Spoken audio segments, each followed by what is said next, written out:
بسم اللہ الرحمن الرحیم۔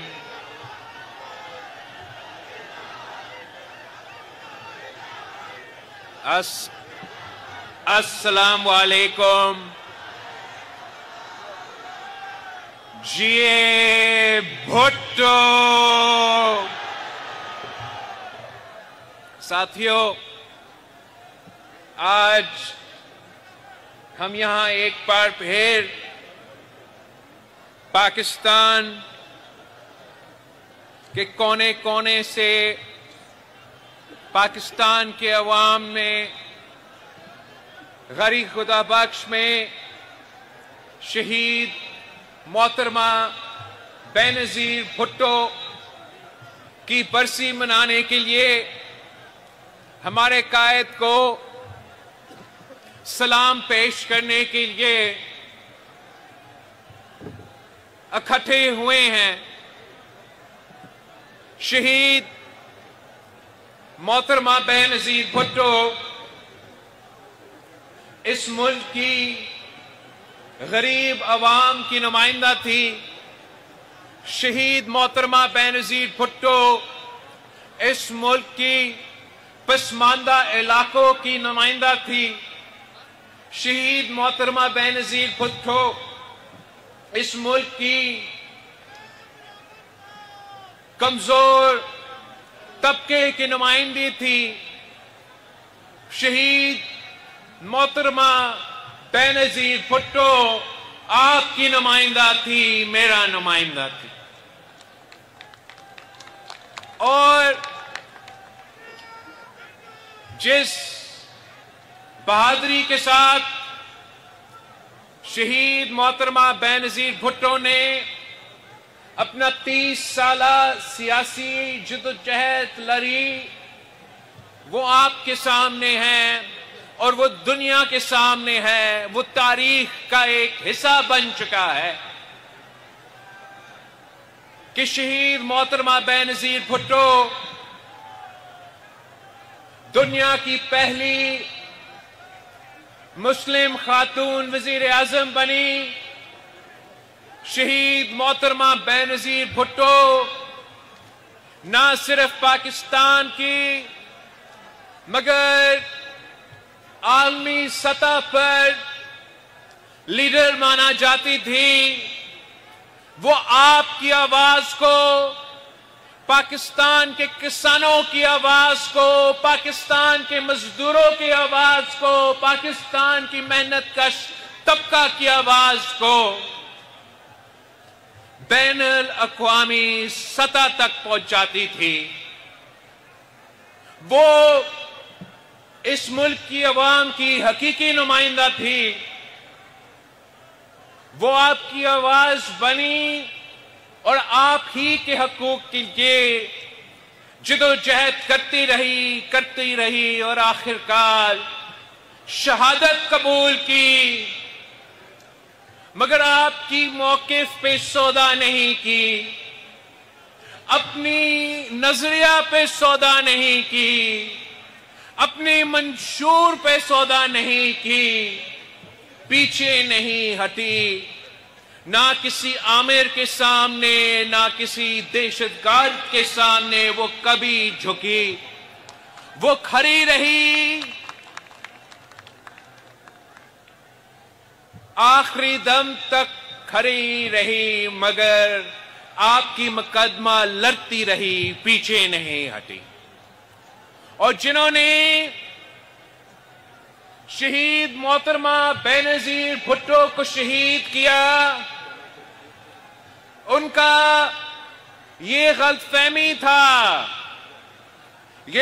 فہمی تھا کہ اب جبکہ شہید محترمہ بے نظیر بھٹو موجود نہیں ہوگی تو سندھ کی آواز، بلوچستان کی آواز، پختونخوا کی آواز، وسیب کی آواز، پنجاب کی آواز، وفاق کی آواز، گلگت بلتستان اور آزاد کشمیر کے حقیقی آواز ہمیشہ کے لیے دب جائے گی۔ اور پاکستان میں صرف اور صرف